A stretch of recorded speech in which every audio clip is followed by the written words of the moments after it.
a medida que ha pasado el proceso legislativo, incluso para la segunda ponencia que viene ahorita en Cámara, pues se han involucrado otros partidos como es el Partido Liberal, el Cambio Radical, Pacto Histórico, ¿cómo se llama el otro? El Nuevo Liberalismo. Y, y bueno, esto también ha hecho que pues, justamente en el ejercicio democrático de la iniciativa pues empiecen a involucrarse otras ramas y otros partidos y ideologías políticas. Entonces, para iniciar, pues el objeto de este proyecto aborda de que pues, la idea es incentivar y promover el desarrollo del hidrógeno en toda la cadena de producción. Y es interesante porque pues, la noción de por qué lo deben hacer es en cara a primero a cumplir objetivos de desarrollo sostenible, que es de hecho en la exposición de motivos como que carece el cómo lo va a lograr y sobre todo cómo se alinea con los indicadores pues, que se tienen para medir este avance de cumplir estos objetivos. Habla también de descarbonizar nuestra economía, pero que justamente vamos a ver que puede ir en contravía posteriormente en las formas como define ciertos puntos. Y adicionalmente aborda unos temas y unas promesas que pues, pueden ser sujeto de debate de cómo se aterrizan. Una de ellas es primero que va a fomentar comunidades energéticas, lo segundo es que va a garantizar seguridad y soberanía energética, y lo tercero es que incluye un nuevo apartado, que esto también es una forma en la que también pues, como sociedad civil deberíamos preocuparnos, o más bien abordar, es cómo el hidrógeno juega a garantizar seguridad y soberanía alimentaria. Esto cambia una noción a ser el hidrógeno como vector energético a ser una materia prima. En este sentido, pues para poder abordar la ley, ellos definen estos, digamos, conceptos, y yo solo quiero resaltar quizás pues, de todo lo que abordan acá, porque pues, en sí son como algunas nociones de cómo interpretar la ley. Quiero enfocarme especialmente en dos.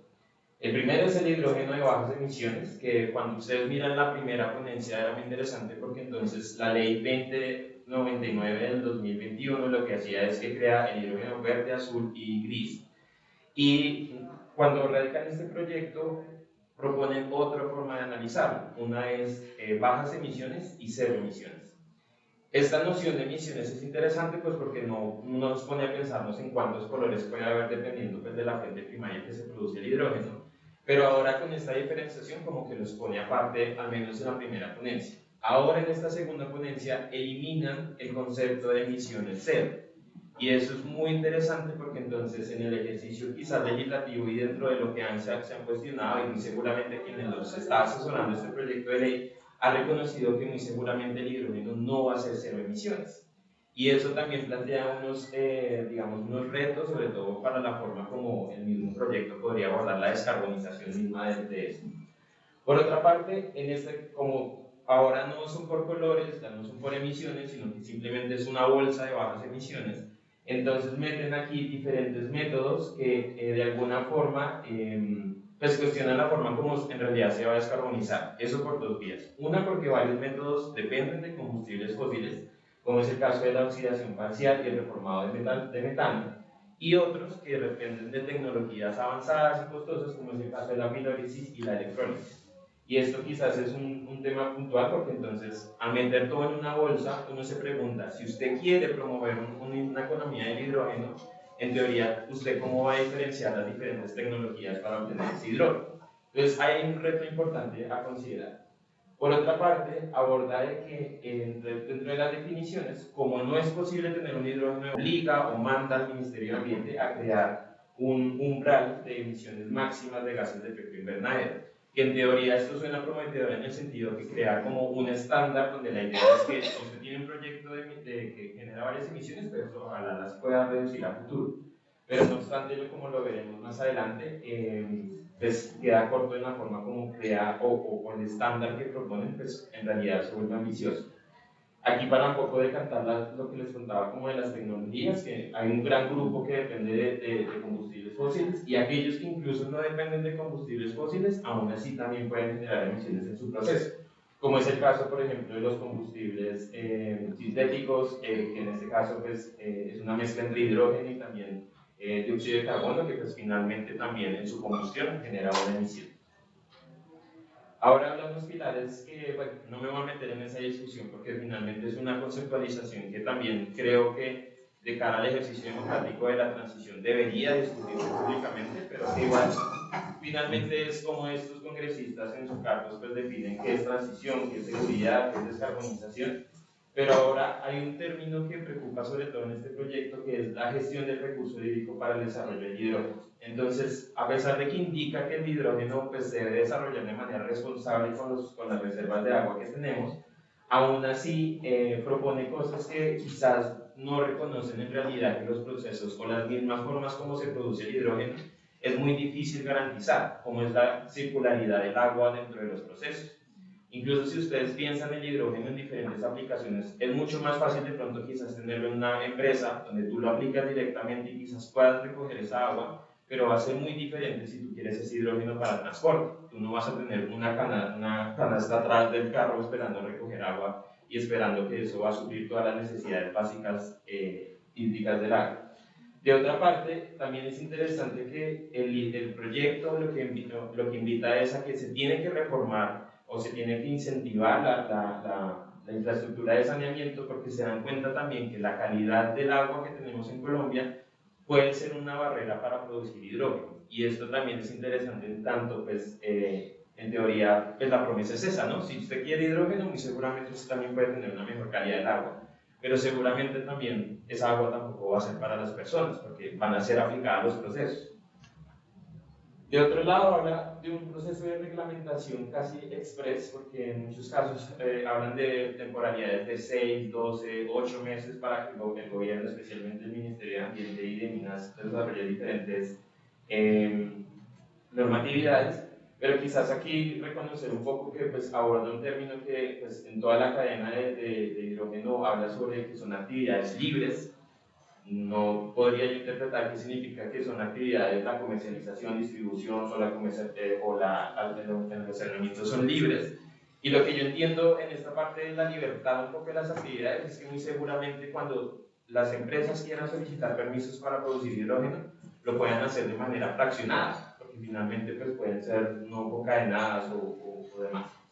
De otro lado está el tema de lo que les decía del el umbral máximo de emisiones de gases de efecto invernadero, que a pesar, digamos, de la intención de descarbonizar y como lograr que no sea un ejercicio que finalmente terminemos dependiendo del gas o del carbón para producir hidrógeno, aún así no hay una claridad sobre pues, qué estándares o qué criterios debería tener este umbral. Sobre todo, incluso proponen que la UNE haga una propuesta metodológica que pues, también implica una consideración de, bueno, finalmente, cómo se va a evaluar, quién va a ser el responsable de esa evaluación, cómo lo van a reportar y, bueno, demás retos que eso en teoría debería la ley indicar o dar esas señales de responsabilidad. Y por otra parte, también aborda un tema crítico que creo que para muchos países está siendo muy coyuntural y es las regulaciones que debería haber sobre la desalinización del agua. Eso implica que también le vamos a abrir puerta a eso por vía de decreto. Y por otra parte, la captura de emisiones directas, que esto también, dentro de todas las barreras del hidrógeno, es muy difícil hoy en día conseguir sistemas de captura que logren suplir la demanda que se requiere para combustibles sintéticos. Ahora, en el mismo ejercicio de la promoción de la economía del hidrógeno establece diferentes subsidios que son muy difíciles de entender, sobre todo, primero, en la capacidad que pueda tener el Estado colombiano y segundo, la forma como se podrían aplicar. Esto lo refiero porque primero dice que debe crearse una estructura económica tarifaria de los precios del hidrógeno y que, pues digamos, haya como que estas tarifas también puedan servir para poder subsidiar finalmente el hidrógeno. Y esto también tiene una consideración importante porque entonces, ¿quiénes son los usuarios de este hidrógeno y finalmente quiénes serán los que se van a beneficiar? Entonces, cuando en esta reglamentación obliga a que exista este marco y indique que haya una defensa del usuario, por supuesto, pues no vamos a ser nosotros que no podemos acceder a una escala de ese tipo de hidrógeno. Finalmente van a ser los grandes productores o incluso las mismas refinerías, minerías y demás actividades. Ahora, dentro de la hoja de ruta del hidrógeno se proponía supuestamente como un estándar, un pilar que era la gobernanza alrededor del hidrógeno. Un tema que pues, ustedes ven en la hoja de ruta del hidrógeno nunca se desarrolla, o sea, nunca entienden o definen qué es la gobernanza del hidrógeno. Y uno creería que este proyecto de ley, pues al abordar la economía del hidrógeno, debería promover. Entonces, la única propuesta que existe al respecto es crear una mesa intersectorial que, además de darle unas capacidades y unas facultades quizás muy elevadas, porque es casi como una instancia que le va a asesorar al gobierno al oído de una manera muy directa. Adicionalmente, no hay ni siquiera nadie representante, por ejemplo, de sociedad civil. Y incluso la academia que es convocada en muchas partes también puede ser coadaptada en estos ejercicios que ya de por sí los mismos pilotos que se están haciendo con diversas universidades, pues tampoco pueden dar un término quizás equilibrado o democrático de una discusión tan compleja como podría ser el hidrógeno. Además de que tampoco incentiva la pedagogía, el hidrógeno finalmente es una discusión de muy pocos que pues, están pensándose pues finalmente cómo lograr que sea viable. Ahora también esta mesa lo que tiene una facultad muy importante y es que manda a que pues, cuando se constituya y en el momento que vean que el hidrógeno finalmente pueda estar en todas las aplicaciones y en todas las raíces, se cree un gestor independiente del mercado. Y esto pues, igualmente es interesante porque también cuestiona pues, finalmente si el gestor va a ser, o sea, constituido para privados o si finalmente va a haber una accesibilidad a esos recursos que se producen. Ahora, hay otro tema que es de coyuntural y creo que en muchos casos de pronto no están abordando de manera técnica y no están viendo quizás reflejos como en Europa que ya se han dado cuenta que no es tan efectivo, que es el tema del blending. El blending es la mezcla de gas natural y de hidrógeno en tuberías para diferentes aplicaciones. Y aquí, a pesar pues, de que ya por ejemplo en el Reino Unido ya se ha mostrado que el blending no es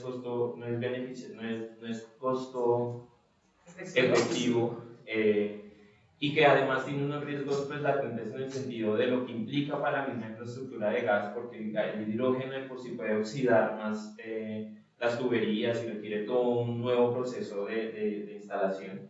Aún así mandan al gobierno a que para en un momento los territorios de los centros urbanos superiores a 500.000 habitantes tengan al menos 2% de hidrógeno mezclado en su infraestructura de gas. Esto quizás también son unas puertas que se abren y que también consolidan un poco, porque entonces si estamos hablando de descarbonizar pues, todos los combustibles fósiles, bueno, toda nuestra economía, ¿por qué no apostar por una electrificación, por ejemplo, para actividades como la cocina, en vez de estar haciendo estos gastos innecesarios, tanto energética como económicamente? Por otra parte, hay una noción muy interesante porque respecto a la primera ponencia era explícito que a pesar de que nombraran todas estas palabras bonitas de la transición, la soberanía, la seguridad y demás, era explícito que todo este hidrógeno que se quiere promover es para exportación. Al menos aquí se han aterrizado algunas nociones de que teoría la idea es que haya unas nociones de usos locales, como el caso del blending, que tampoco es viable, pero no obstante ya hay otros incentivos que en teoría ven como un poco esas nociones y esos acuerdos bilaterales que están surgiendo, pues van a consolidar quizás esa respuesta que Colombia debería dar de cara a los compromisos acordados.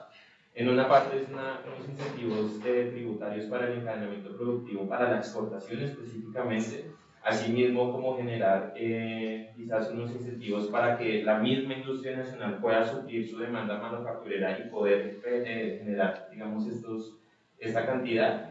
Y bueno, adicionalmente, pues lo que les comentaba en algún momento, que pues, todos esos incentivos que manda a crearse, pues de hecho sería muy legítimo pedirle al Congreso que hiciera o que le pidiera al Ministerio de Hacienda cuánto puede costar este proyecto de ley para el Estado, porque en definitiva no se, o sea, es irresponsable de parte del Congreso hacer tantos y crear tantos incentivos cuando en realidad no tiene nociones ni siquiera de lo que puede implicar, especialmente cuando ya está dando señales de que el hidrógeno se va a pues van a conseguir incentivos que les permiten transferirse entre los contratos de compra-venta del hidrógeno.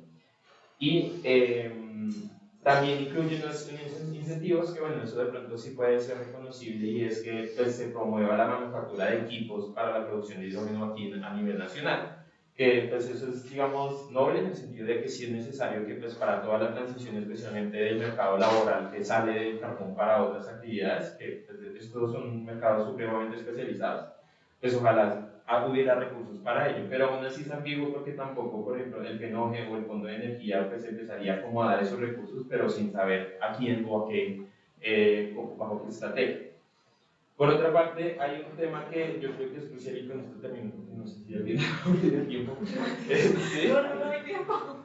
Entonces, para terminar rápidamente, es que si la oportunidad del hidrógeno está para poder hacer grandes reformas sobre la transición energética, una de ellas y la más importante que debería iniciar es justamente cambiar la ley 2128 del 2021, que es la encargada de la masificación del gas natural en Colombia.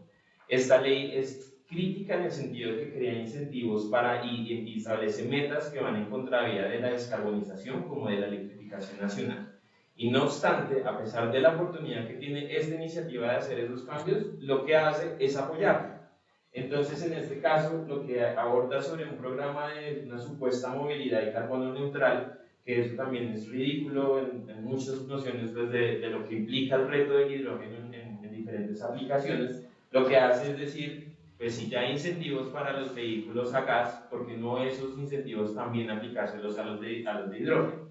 Entonces, esto es un problema muy grande porque entonces no está reconociendo en realidad que los incentivos deberían direccionarse a otras alternativas y lo que está haciendo es profundizando mucho más nuestra dependencia al gas sabiendo de las reservas que tenemos. Por otra parte, si no fuese poco, lo que hace entonces es decir, bueno, si tenemos tantos subsidios o incentivos para gas, pues también apliquemos los de los eléctricos. Otra competencia innecesaria en el mercado que es ridícula pensarse en un momento donde también las eficiencias, especialmente del hidrógeno de manera autónoma, pues es muy baja. Y bueno, para terminar, perdón, otra vez, quizás también hay una noción o un artículo que me parece problemático porque pues, yo sí en algún momento después una corte y empezará pues obviamente a equilibrar como pues qué poder tiene esta ley con respecto a lo que implica el derecho al acceso al agua, por ejemplo. De alguna forma el programa de agua como vector clave en el desarrollo del hidrógeno plantea como que hay una competencia por el agua a un futuro. Y esto creo que es crítico mencionarlo porque entonces ahí cómo juega el acceso fundamental al agua. La ley debería, por ejemplo, ser sabia que si en caso de alguna escasez hídrica en algún momento que ya de por sí se presenta en diversos territorios, debería priorizarse para las comunidades, no para pensarse como un vector, un recurso más para otra actividad económica.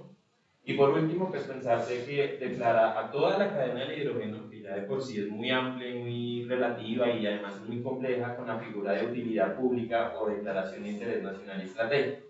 Estas declaraciones, como saben, son declaraciones que finalmente disminuyen los estándares tanto de participación, de proceso de licenciamiento, como de estándares ambientales. Y si ya tenemos retos en la forma como se está pasando, digamos, diferentes iniciativas de transición, pues ahora ponerle este estándar al hidrógeno, pues va a ser ridículo. Finalmente, ya para concluir esto, quizás 4 mensajes claves que creo que debería, y ojalá que los ponentes nos estén escuchando, es, primero, que la ley no debería enviar falsas señales del mercado, cuando en realidad hay muchas barreras tecnológicas y físicas que hacen que el hidrógeno sea viable en diversas aplicaciones. En muchos casos no debería enviarse esas señales cuando pues, sabemos que en realidad está en riesgo incluso el capital de los mismos inversores o el del Estado, que eso es más grave aún porque estaríamos nosotros subsidiando cosas que no son viables. Lo segundo es que debe hacerse un estudio de los costos de incentivos y subsidios de cara a lo que les contaba, es decir, pagaremos un hidrógeno que no vamos a consumir, porque gran parte del hidrógeno que se plantea es para la exportación. Y tercero, la ley tiene la oportunidad de hacer grandes cambios, como el caso de esta ley de masificación de gas, o incluso, por ejemplo, con el tema de las energías renovables, y que pues es a partir de ahí donde debería tejerse, o incluso el hidrógeno no ser un fin, sino un medio para lograr la electrificación o otras alternativas mucho más sensatas con la descarbonización. Y finalmente, pues esto también lo recojo un poco de algunos papers que he leído y demás, y es que el hidrógeno, ante las barreras que tiene, es necesario pensarse de pronto que el hidrógeno no debería ser para todas las aplicaciones, sino que en aquellas que se puedan electrificar, pues se aposte a ello. Por supuesto, hay un debate detrás de dónde va a salir esa energía para la electrificación a pesar de la eficiencia que tiene, pero que igualmente podría ser bueno apostarle a ello. Entonces, gracias. Muchas gracias, Santiago. Gracias. Les propongo, y ahorita para las intervenciones, y como para ir dialogando, como eso, apuntarle a las amenazas y abrimos también ahorita para diálogo el cómo también vamos avanzando en comentarios. De pronto incluso retomando eso que planteas de al final tú, Santiago, como para irlo pensando también al final es cómo estamos respondiendo pues de cara a esas amenazas, ¿no? Entonces, bueno, aprovechando esa mención también que hace Santiago sobre lo que implica la electrificación, esos escenarios, esas demandas energéticas, también te invitamos a ti, Joana, para que nos compartas esas reflexiones que ustedes han identificado sobre esas amenazas territoriales a lo que consideramos justo en la transición. Claro, y ese es el tema. Muchas gracias por la invitación. Hay que pensar que lo justo, hay que pensar en la palabra justo, ¿no? Y que no se nos vuelva una muletilla y una transversalización como en su momento fue el género y otros tipos de acuñas que fuimos metiendo en todas las discusiones que teníamos en el momento en el país. El tema de lo justo tiene que entrar porque los territorios, o sea, la cadena de valor llegando hasta el hidrógeno tiene que ser justo, y aquí hacemos la mención de las energías renovables. ¿De dónde van a estar ancladas esas energías renovables? ¿De dónde está pensado que va a salir esa energía? ¿Cuál es la infraestructura que necesita esa energía? Entonces vamos a empezar a pensar en los retos desde abajo. Hay un tema social y es de dónde vamos a sacar la energía que necesitan estas nuevas tecnologías, supuestamente. Vamos a sacrificar comunidades, vamos a sacrificar territorios, dónde está la mayor radiación solar, dónde está el mejor viento, etc. Todas esas discusiones tienen que atravesarse por el tema social. Entonces, pues Indepaz ha tenido una focalización en La Guajira, un tema de parques eólicos, revisar qué está pasando con las comunidades, y de 57 proyectos eólicos que en este momento tienen algún tipo de expectativa, bien sea que no se vayan a dar, algunas empresas han dado señales de retirarse, pero nosotros los seguimos contando porque nos generan violencia en el territorio.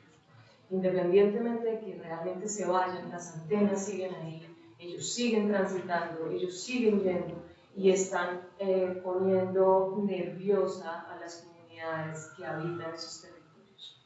Entonces, de 57, en este momento tenemos 32 parques eólicos en papel con conflictos sociales. Eso es un tema bastante grande porque pues, tenemos en consideración que solo tenemos uno construido y las otras 3 que estaban en construcción separaron por temas sociales, pero más que sociales es porque ya se les volvió inviables económicamente a las empresas que lo estaban haciendo. Entonces, pensamos en la infraestructura de la transición energética y pensamos en el tema social que eso conlleva. Entonces, la pregunta es, ¿qué vamos a hacer con el pensamiento de lo justo? ¿Para quién es esta energía? Entonces, todas estas empresas se la van a vender al sistema, van a exportarla en forma de hidrógeno o sus derivados. Es una expectativa económica que realmente estamos teniendo. Son preguntas que hay que hacerse. Yo en este momento tengo muchas más preguntas que respuestas y me gustaría que nos enfocáramos un poco en eso. La infraestructura que necesitamos son colectores. Entonces, porque pues esta energía tiene que irse a alguna parte, si estamos hablando de electrificación. Pero sí, estas infraestructuras están atravesadas por lugares que son sensibles biológicamente hablando o tienen comunidades étnicas, pues entonces tenemos otro problema. Y aquí tenemos que preguntarnos nosotros cuál es nuestra responsabilidad con el cambio climático, realmente como Latinoamérica, como Colombia. ¿Nosotros vamos a cuidar los sumideros de CO2 o vamos a poner infraestructura que va a sacar energía para que otros solucionen sus problemas energéticos? También es una palabra que tendríamos que revisar en lo que consideramos justo.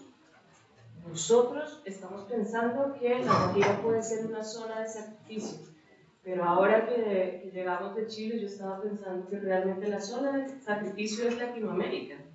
Nosotros nos vamos a sacrificar todos nuestros recursos naturales y sociales por solucionar una problemática que no creamos nosotros, pero pues que hacemos parte de ella. Estamos hablando de una transición energética. ¿De quién? O sea, ¿quién nos dijo que eso era transición energética? el norte global, nosotros dijimos que eso es la transición energética. Entonces hay que asumir una postura de país y de región sobre lo que nosotros debemos hacer con el cambio climático. Yo en este momento no creo que sacrificar a La Guajira sea ni siquiera necesario, o sea, pensando medioambientalmente, porque a mí que me garanticen que si llenamos esos aerogeneradores vamos a bajar las emisiones.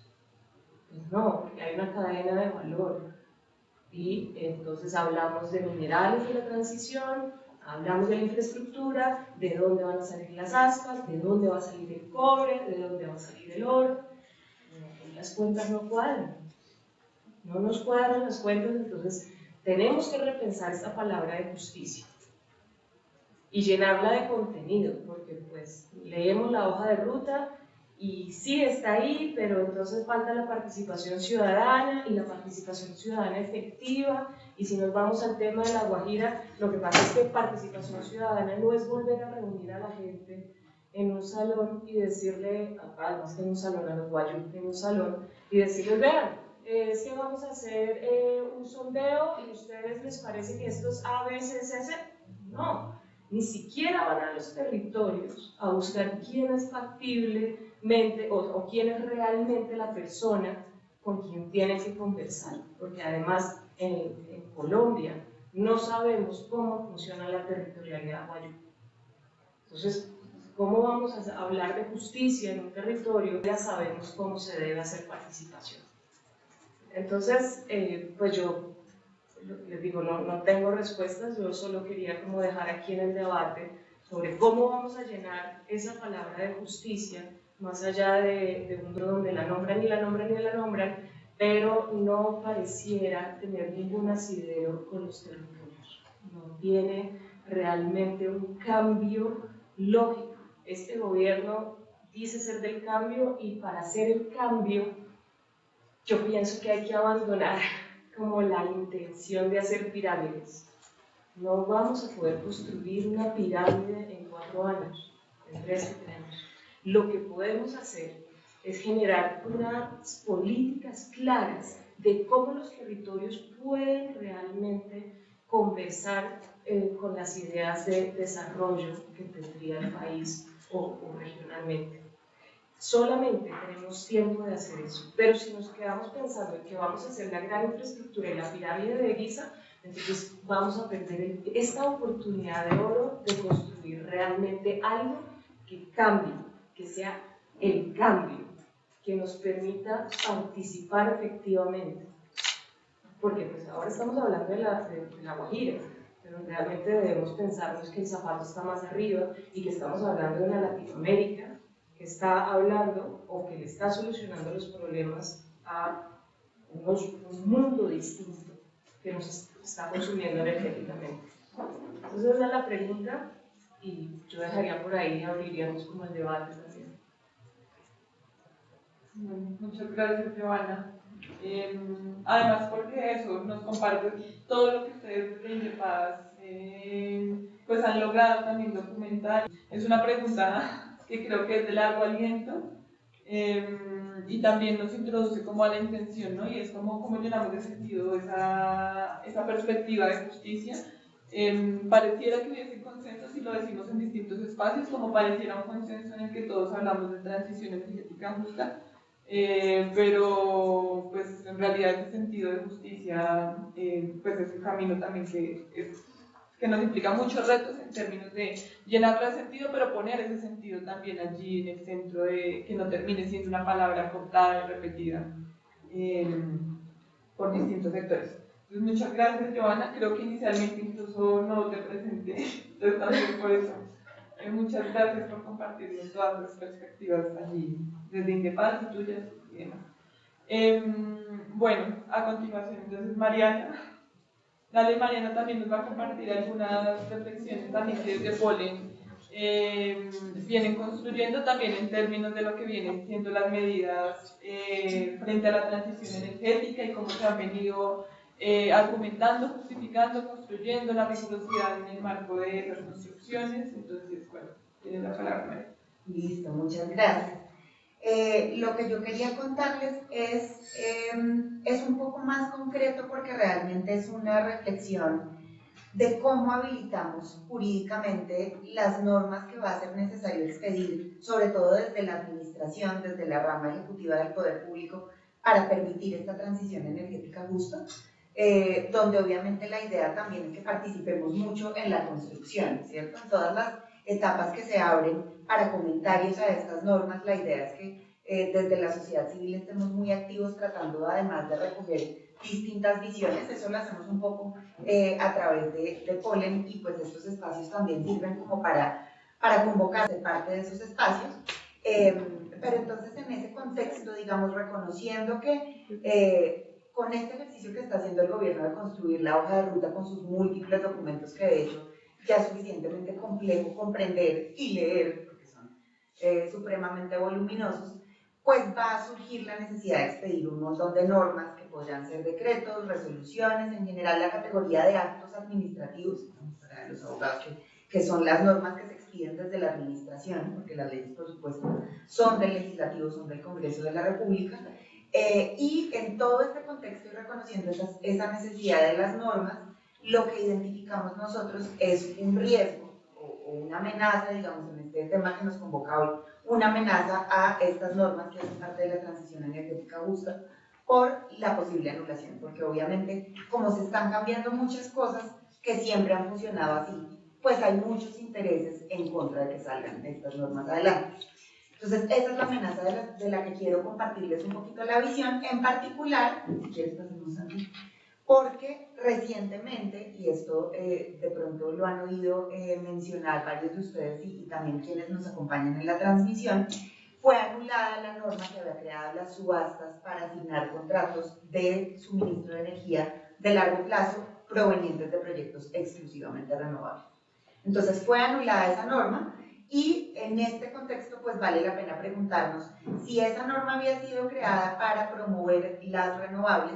Este es un riesgo que seguramente vamos a enfrentar con las nuevas normas que promuevan las renovables y que nos alejen de otras tecnologías y de otras dinámicas que queremos dejar atrás. Entonces, eso es lo primero en términos del contexto por el que les hablamos de esto.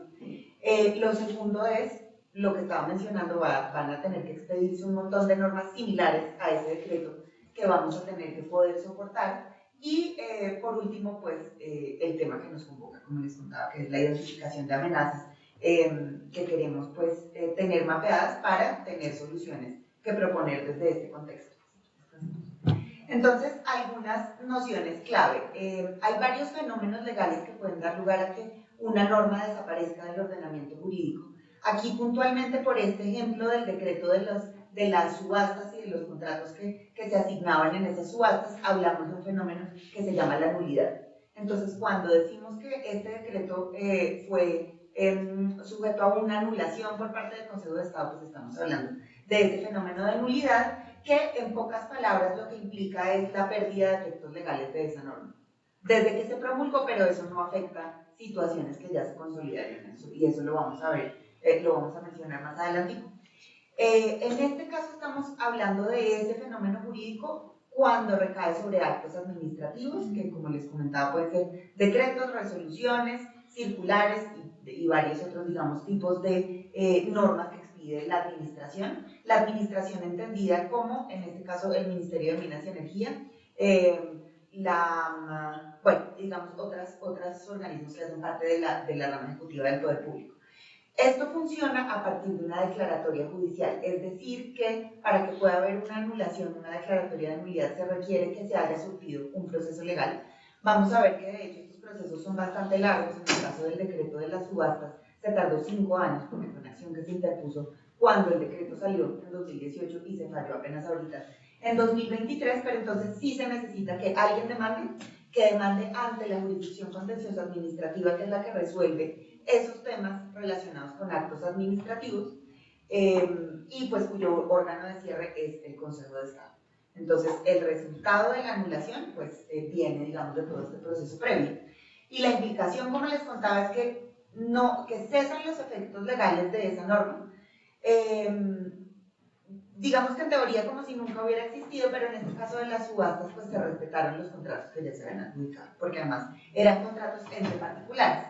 Y las causales por las que se puede pedir la anulación, la declaratoria de nulidad de estos actos son varias, pero entre ellas están la falsa motivación, que en muchos casos es simplemente por no haber motivado bien las normas, y eso es un tema en el que quiero hacer énfasis porque es justamente la necesidad que nosotros proactivamente identificamos de motivar bien todas estas normas que van a salir, y falta de cumplimiento de requisitos legales, expedición irregular. Entonces, si quieres pasemos a ti. Después de esas aclaraciones, digamos, un poco más conceptuales, quisiera contarles un poquito qué fue lo que pasó con el decreto de las subastas. Entonces, este decreto fue de 2018 y está el número es el 570, y lo que hizo ese decreto fue establecer unos lineamientos de política pública para crear un mecanismo que impulsara la contratación de energía a largo plazo, de energía que provenía de proyectos de fuentes no convencionales de energía renovable. Aquí, como para contarles un poquito de historia, inicialmente en los primeros borradores de este decreto, aunque se reconocía que era un mecanismo para incentivar las renovables, porque aparte de un objetivo que ya estaba identificado como de política pública incluso en el anterior gobierno, pues por todos estos intereses encontrados y por las ganas de seguir metiendo las tecnologías convencionales, pues hubo un borrador ahí en todo este proceso antes de que saliera la norma definitiva que incluyó todas las tecnologías. Y ahí se dieron cuenta, obviamente, ante los comentarios que recibieron, que no podían meter a todas las tecnologías porque entonces realmente no estaban incentivando las renovables. Finalmente la norma salió solamente para renovables. Entonces, fue el punto de partida para las resoluciones que vinieron después, que dijeron, listo, el mecanismo de contratación de largo plazo que vamos a usar va a ser una subasta de dos puntas, es decir, que podían participar o que tenían que participar tanto quienes iban a vender la energía, es decir, los generadores que tenían proyectos de renovables que iban a vender esa energía y así, digamos, a impulsar sus inversiones, y por el otro lado los comercializadores que iban a comprar esa energía. Los dos tenían que participar. Y pues ahí había otras características de la subasta, digamos, para tratar de hacerla más neutral. Entonces, la resolución que definió eso fue esa primera que les pongo ahí de 2018, y la siguiente convocó la primera subasta. Les pongo esas tres normas porque esas tres fueron las que se demandaron en esta acción y las que anuló el Consejo de Estado. Simplemente para recordar, bajo estas normas se alcanzaron a hacer tres subastas. La primera fue fallida por un tema de indicadores de competencia. Las otras dos sí dieron lugar a adjudicaciones y se firmaron varios contratos bajo esas normas. Entonces, eso fue lo que pasó. Y la demanda, como les digo, se interpuso en 2018. Y realmente la razón por la que interpusieron la demanda, en el fondo, era una molestia en que se estuvieran promoviendo las renovables y se estuvieran excluyendo las tecnologías de combustibles fósiles, por ejemplo, se estuviera excluyendo el gas y el carbón y esa era de fondo la intención de la demanda, pero como no era tan fácil lograr el resultado haciendo eso, porque en últimas, y es lo que nosotros pensamos, está perfectamente justificado por razones del derecho colectivo al medio ambiente sano, por temas de calidad del aire que en últimas impacta la salud, que por conexidad es un derecho fundamental. Entonces digamos que las justificaciones de fondo para crear diferencias en favor de tecnologías que en teoría son más limpias, con todos los asteriscos que ya sabemos el hecho de que no haya emisiones de gases de efecto invernadero asociadas, no implica una ausencia de impactos ni ambientales ni sociales, eso ya lo sabemos. Pero entonces, por lo menos por el tema de la descarbonización, ahí había una justificación. Entonces, como no podían pedir la anulación con base en esos argumentos, que realmente eran los que les interesaban, la pidieron por deficiencias de forma. Entonces lo que dijeron es que no se había surtido el trámite de abogacía de la competencia, que implica pedir el concepto de la Superintendencia de Industria y Comercio, que es la autoridad de competencia en nuestro país, para que ella, considerando si se impactaba o no la competencia en el mercado, hiciera recomendaciones. Y también porque la memoria justificativa de este decreto fue absolutamente pobre y no hubo realmente una explicación de por qué se estaban promoviendo solo las renovables. Entonces, un poquito para acelerar y llevarnos al punto final, por esos dos aspectos de forma, por no haber surtido bien el trámite de competencia y por no haber motivado adecuadamente el decreto, el resultado sí fue la decisión de anulación que tomó el Consejo de Estado en esa fecha que les pongo ahí, este año, 5 años después de la interposición de la ANMA. Si quieres ponemos más. Entonces, ¿por qué es importante este antecedente y qué lecciones nos deja? Un poquito volviendo a los 3 puntos del contexto. Primero, porque para cumplir las metas que van a salir de esta hoja de ruta, que todavía es un ejercicio que no se ha completado y que debería culminar con metas y fechas y actores, con algo mucho más concreto de lo que tenemos en este momento, va a ser necesario expedir normas como ese decreto. No digo que igualito, porque ahorita los objetivos deberían ser distintos y la justicia debería estar en el centro, pero en últimas, creando oportunidades para las cosas que queremos privilegiar y desincentivando cosas de las que queremos movernos. Estos actos seguramente implicarán, entre otras, privilegiar las renovables y por eso va a ser muy importante que el gobierno nacional, en cuya cabeza está pues en cuya cabeza para este sector está el Ministerio de Minas y Energía, sea muy cuidadoso con en adelante sí cumplir con estas cosas que le faltaron al gobierno anterior, porque este era un decreto del gobierno anterior.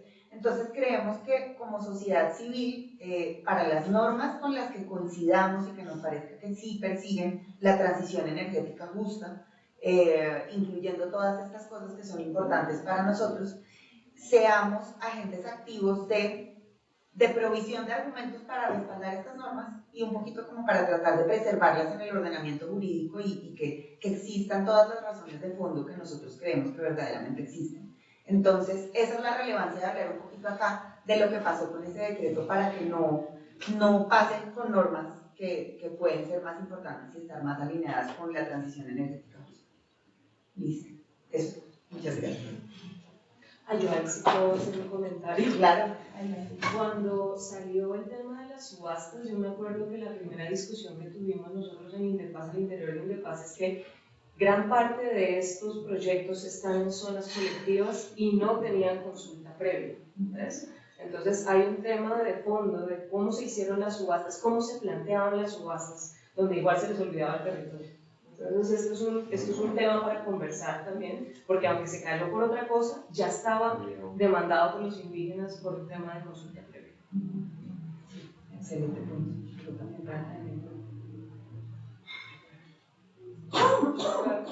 Mariana y Joana. Igual no es el mismo tema, pero también nos deja un poco en esa pregunta en términos de todo esto que se está construyendo y qué tipo de normatividad se va a materializar, cuáles son los caminos en el marco de esa normatividad que se construye y demás. Y son incluso lecciones, entonces, bueno, muchas gracias Mariana. Justamente en el marco de esas iniciativas legislativas y esa construcción normativa actual, pues también identificábamos no solo esos vacíos que señala Mariana, sino que también de forma paralela pues se vienen impulsando otras iniciativas que pues son abiertamente un retroceso precisamente en el marco de pensarse la transición energética, que muchas de esas sí cumplen con esas formalidades, que muchas de esas sí avanzan de forma rápida en el Congreso. Entonces, también, más allá de, inicialmente pensar en esas observaciones que Mariana ya nos hace en términos de cómo nosotros entramos también a hacer más robusta esa argumentación en términos legislativos, pero también cómo le hacemos seguimiento a las otras iniciativas que avanzan de forma rápida. Una de esas iniciativas pues está relacionada también con el impulso del gas. Bueno, más adelante Amarilis también va a hablar sobre el impulso de iniciativas legislativas en términos de fracking y no convencionales. Entonces, abrimos la palabra precisamente a eso, a hablar de esas otras iniciativas que en este momento son una amenaza en términos de ampliar la frontera fósil y que sí avanzan de forma rápida en el Congreso. Entonces, Andrés, gracias. Con gas. Muchas gracias, buenos días. Entonces aquí deberíamos comenzar diciendo que pese a que el gobierno y en las iniciativas de transición se trata de atenuar un poco esta presencia del gas como combustible de transición, que es básicamente pues el discurso de las petroleras y el discurso que llegó a ser institucional y que pensamos desafortunadamente se ha prolongado un poco también en este gobierno, está esa necesidad de entender muy bien que el gas fósil no es ningún combustible de transición. La siguiente, por favor.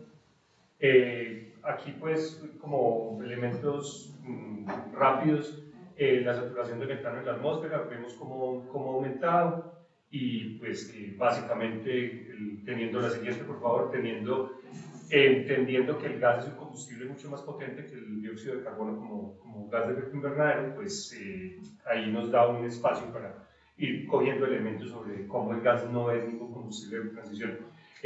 A partir de hacer cálculos con el presupuesto de carbono, solamente el 50% de no aumentar 50% de posibilidad de no aumentar el 1.5 grados centígrados, vemos cómo claramente la ciencia nos indica que tenemos que dejar casi la mayoría del carbón que se conocía hasta 2018, el petróleo el 58% y el gas el 59%. Entonces, otra vez muy importante.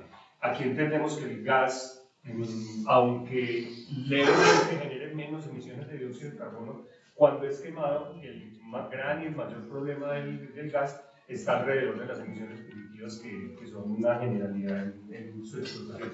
La siguiente, por favor. En el caso de América Latina, estas cifras que mencionábamos de lo que hay que dejar enterrado son mucho mayores. Estamos aquí hablando de que sería el 67% del gas frente al 59% global en Latinoamérica, siendo un gas más intensivo en términos energéticos y obviamente en términos de intensidad de carbono, pues termina siendo necesario dejar enterrado aún más. La siguiente, por favor. Como les mencionaba, en todos los procesos de explotación de gas fósil hay emisiones fugitivas, hay desde la explotación misma en el pozo, desde el transporte, desde la transformación, la llegada a refinerías para unos procesos, incluso en nuestros mismos hogares siempre termina habiendo emisiones fugitivas de metano. Como les mencionaba, el metano tiene un impacto en el calentamiento de 86 veces superior al del CO2 en un horizonte de 20 años. Entonces, ¿de qué hablamos aquí? Estamos pensando en que estos son los años, ya ni siquiera una década, ya es menos, cruciales para no aumentar el 1.5 grados centígrados, pues pensar en que el horizonte de calentamiento del gas, que es 86 veces más que el CO2 en 20 años, pues nos está llevando digamos, no nos lleva de ninguna manera a un camino de enfrentar efectivamente la crisis climática, y lo que hace es intensificarla mucho más. Miren este mapa de la intensidad de emisiones de metano que están en todo el mundo, y especialmente si alcanzamos a distinguir allá al sur de Estados Unidos, en Texas, pues vamos a ver cómo en la cuenca del Permian, que es la cuenca de la que más extrae gas en Estados Unidos a través de la técnica del fracking en yacimientos de lutitas, más o menos hacen cuentas de que el 10% de la extracción total de gas de esta cuenca termina en la atmósfera. Entonces estamos hablando claramente de un combustible fósil que sigue intensificando la crisis. La siguiente, por favor. Aquí están datos de otras cuencas, tanto cuencas de Estados Unidos precisamente. Entonces miren el porcentaje que puede llegar a ser el que es fugitivo en esas otras cuencas. La siguiente. En la mayor parte de esas emisiones, otra vez muy importante entenderlo, se dan mientras se está extrayendo ese gas. Entonces, nuevos proyectos de gas necesariamente van a generar un montón de emisiones más, multiplicadas por 86, porque eso es casi que lo que tenemos que hacer cuando se hacen esos cálculos. La siguiente es.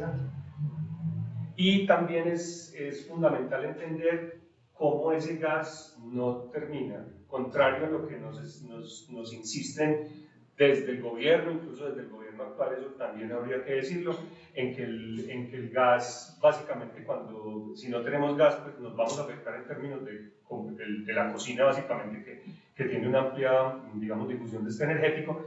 Es como vemos que primero es el sector termoeléctrico en Colombia, esos son datos de 2017 que se han mantenido más o menos. Primero es el sector termoeléctrico, luego el sector industrial y es el sector de hidrocarburos, que consume ese 24%, mayor incluso que el residencial, que consume un 16%.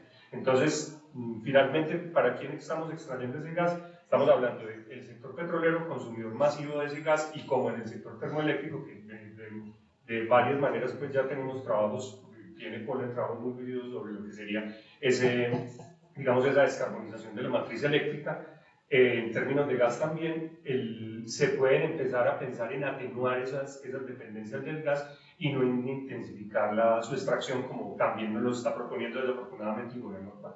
La siguiente, Santiago.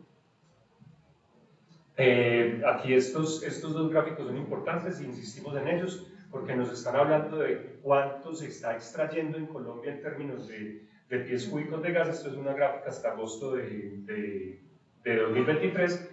Entonces, miren, esta es la producción fiscalizada, que son alrededor de 1.513 millones de pies cúbicos diarios. La siguiente, por favor, Santi. Pero lo que finalmente se comercializa son alrededor de 1.000, si comenzamos a ver agosto.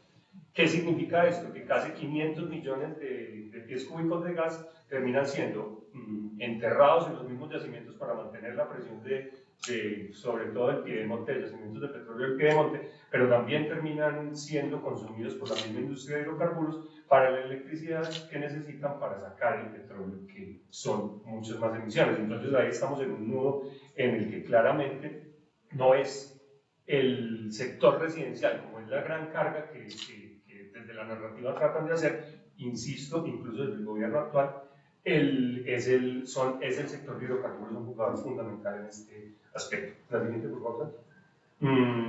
Acaba de salir el reporte, el World Energy Outlook de la Agencia Internacional de Energía, y nos está hablando de que la demanda de fósiles será un 25% menor para 2030 y un 80% para 2050.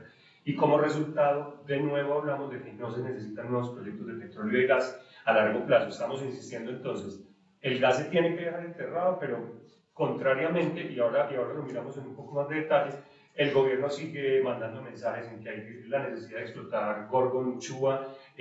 Hace la semana pasada un nuevo descubrimiento que se llama Glaucus, y entonces siguen insistiendo en que se debe hacer, fuera de eso va a ser en el Caribe, y con unas condiciones mucho más complejas que se acercan a un concepto que llamamos energías extremas. La siguiente, por favor.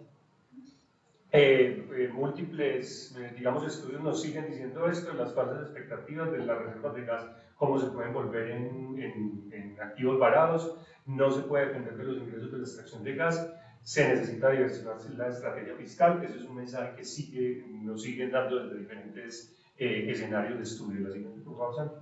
Lo mismo nos decían en este informe reciente de WTW, en el que lo que se necesita es comenzar a implementar planes de contingencia para disminuir esa dependencia económica de los combustibles fósiles y no meternos en más dependencia ahora en el gas. La siguiente, Santi.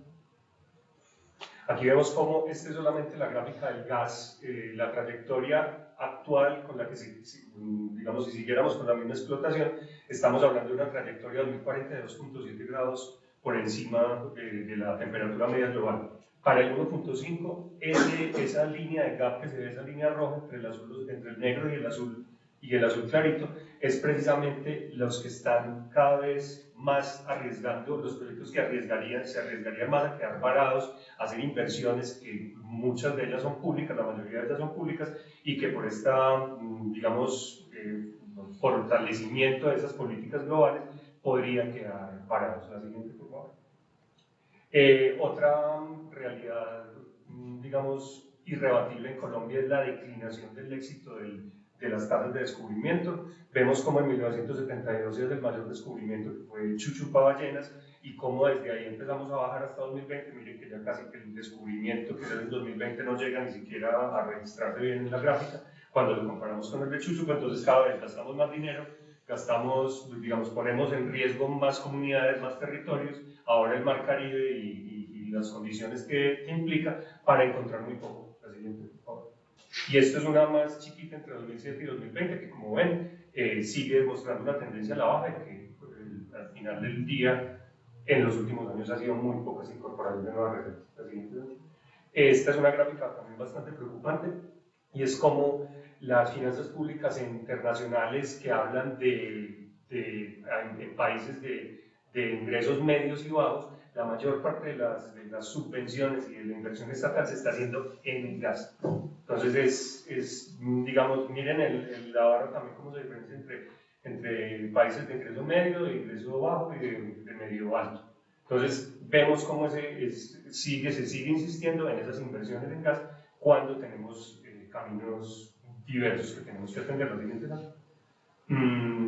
Aquí en esta gráfica vemos cómo hoy para diferentes digamos, usos que nos dicen que el gas es imprescindible, ya se empiezan a encontrar tecnologías distintas, muchas de ellas parten pues, de energía eléctrica, que entonces tenemos que dar siempre esa discusión, pero por ejemplo en términos de lo residencial, que siempre nos dicen la dependencia que queremos llevar gasoductos casi de Punta Gallinas a Leticia, pues en un gasoducto, esos son, digamos, construcciones fantasías de la industria petrolera, porque precisamente ahí se quedan con ese dinero. Todas estas tecnologías hoy son probadas, hoy son costo efectivas, incluyendo las cocinas de inducción, que podría ser un elemento importante central en esta perspectiva del reemplazo del gas, incluso a corto y mediano plazo.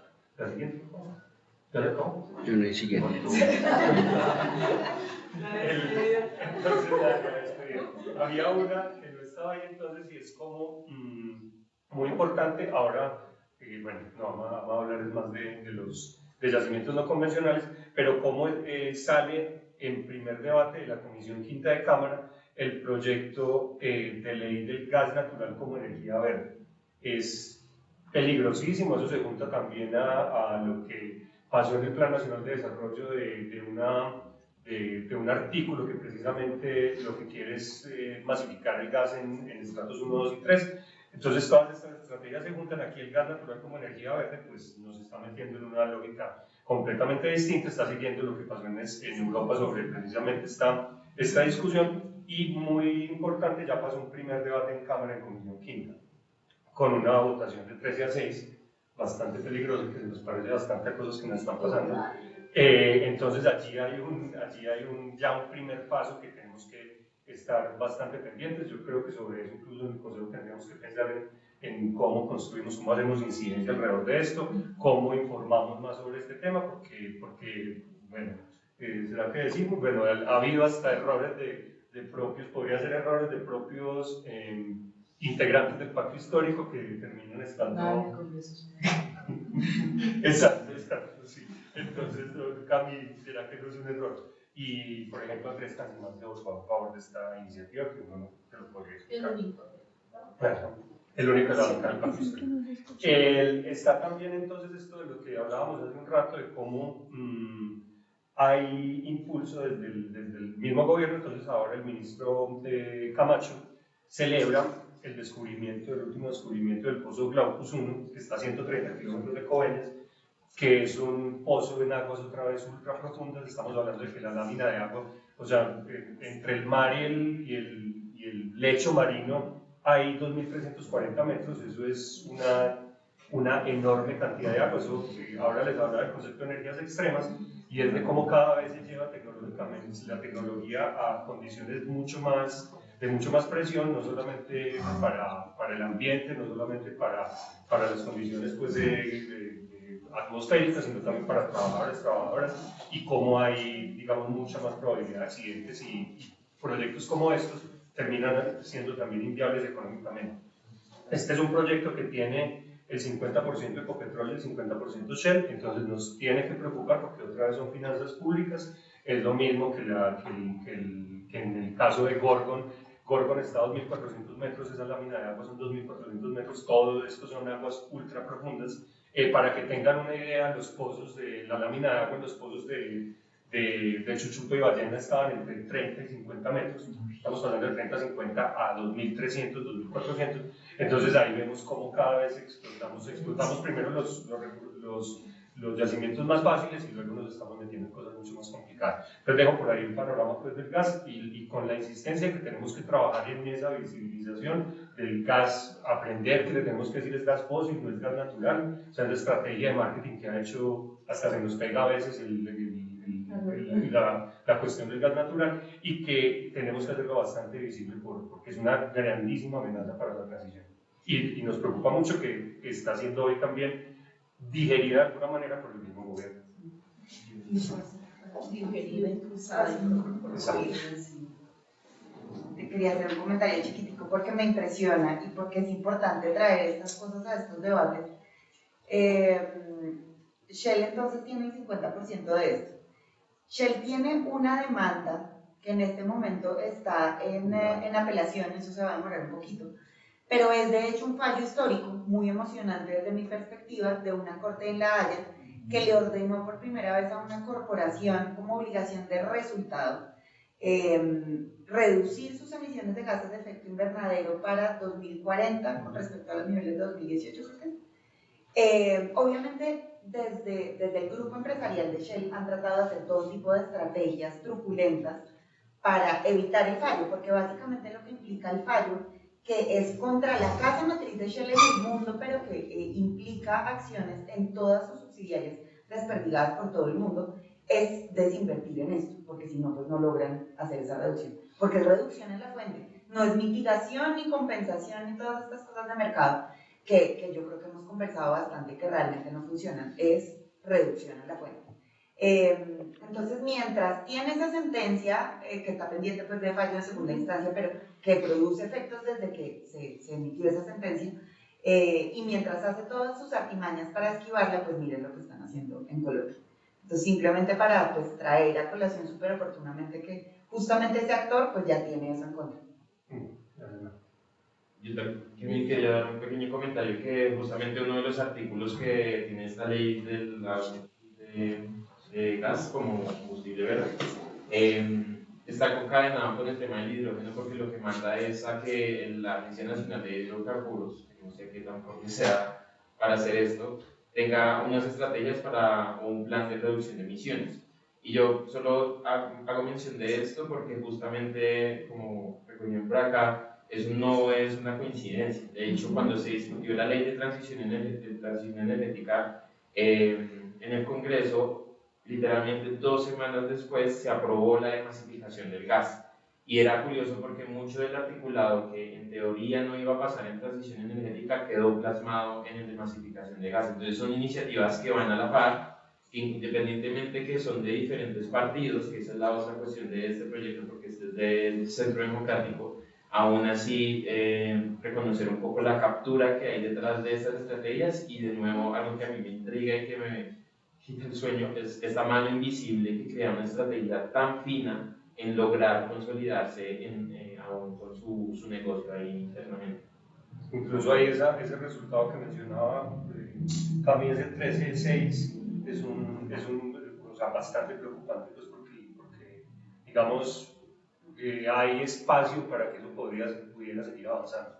Entonces, que se junta con el de masificación de gas, con los que mencionaba. Y además tener en cuenta que de dónde sale esa tesis, ese discurso del gas como elemento para la transición. Eso no es algo que inventaron los creativos colombianos, ¿verdad? Es una tesis directamente importada de un contexto distinto, energéticamente hablando, como el europeo, ¿verdad?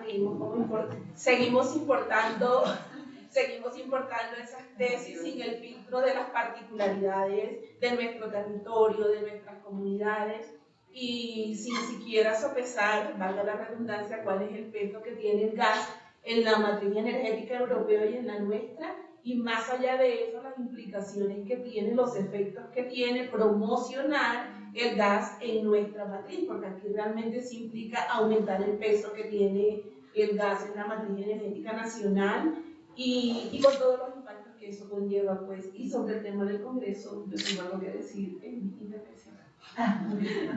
Bueno, entonces, otra de esas muchas amenazas que tiene la construcción en disputa y no terminada de la transición energética justa en nuestro país es justamente el fracturamiento hidráulico, más popularmente conocido como fracking, pero no es un tema que nosotros podemos mencionar solo, sino al lado de estos yacimientos no convencionales en el país, que están ambos en la línea de resistencia de sociedad civil desde hace más de 6-7 años.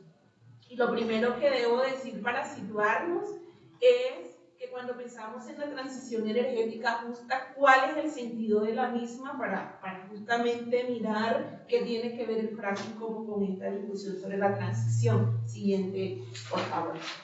Entonces, lo primero es que recordemos que la transición energética justa nace como una herramienta concertada, digamos, por el escenario mundial, por 196 países, como una forma, como una herramienta para no permitir o no seguir permitiendo el calentamiento planetario en el ritmo, intensidad en la que se ha venido dando en los últimos 200 años, pero que cada vez que pasa el tiempo se va intensificando justamente. Entonces, la transición energética no es un capricho y la transición energética justa responde o debe responder a cuáles son las condiciones o cuáles son los impactos que históricamente las comunidades y territorios han tenido por el extractivismo en sí.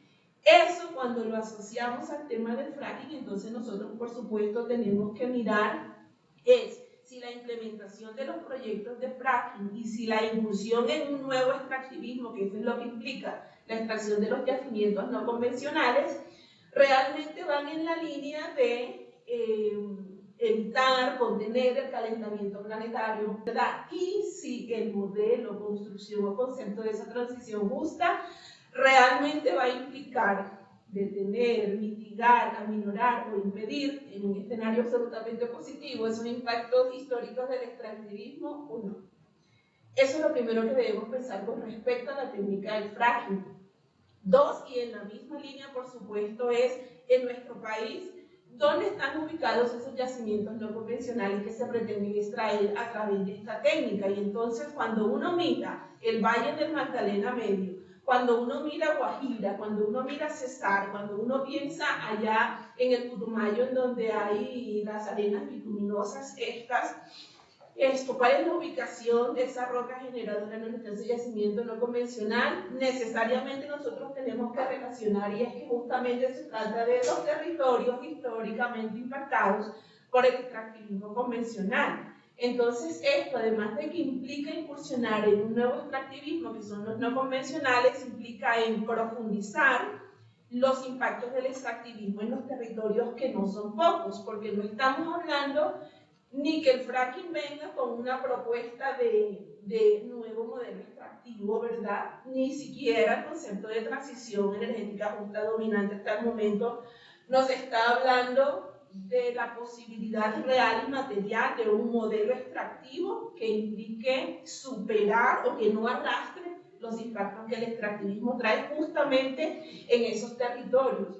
Que cuando uno mira sus índices socioeconómicos, cuando uno mira cuál es el estado ecosistémico en el que se encuentra el agua, en el que se encuentra el suelo, entonces se da cuenta que definitivamente no son los territorios más pertinentes donde seguir impulsando extractivismos, y menos uno como esta técnica del fracking, que implica per se, por su tecnología, porque la humanidad no ha encontrado otra manera de extraer ese tipo de yacimientos, implica mayor impacto en los territorios, y esa es una contradicción con la transición energética justa, porque en la discusión de la transición se habla de que esta no debe arrastrar, como hace un momento dije, los impactos que tienen tanto en lo ambiental como en lo social sobre los territorios y las comunidades. Pero el fracking representa aumentar el impacto ecosistémico por el uso intensivo del agua, porque implica mayor uso del agua, porque implica seguir transformando las vocaciones naturales de los territorios, que en un país como Colombia es justamente la agroproductiva, y en ese sentido implica entonces transformación de modos de vida, implica ruptura de tejido social, porque implica o sigue implicando la ruptura de un tejido, sobre todo el campesino, recordando la particularidad de esos territorios en donde están ubicados esos yacimientos no convencionales que se pretenden extraer a través de la técnica del fracking. Entonces, y con esto entro al tercer punto, es que justamente el fracking implica ampliar la frontera extractiva, y si la transición energética justa nace es porque debemos frenar esa actividad humana, esto que implica la extracción de los combustibles fósiles, a través de la cual esto se emite, se genera esos gases de efecto invernadero que son los que están causando justamente el calentamiento global. Tanto la implementación de los proyectos de fracking, la extracción de los yacimientos no convencionales y cualquier actividad extractiva que implique no disminuir o desescalar la extracción de los combustibles fósiles, sino aumentarla, promoverla, entonces por supuesto que es una contradicción en sí misma con la transición energética justa. Entonces, la técnica del fracking o la implementación de estos proyectos de fracking en el país y la extracción de esos 4 yacimientos no convencionales definidos por el decreto revivido por el Consejo de Estado, implica una extensión de frontera extractiva contradictoria con la transición energética justa. En ese sentido, hay un especial énfasis que debe hacerse, y es que a nosotros nos vienen hablando también en contexto de las discusiones que se están dando sobre la transición energética justa, y es que los territorios deben ser reordenados en torno al agua.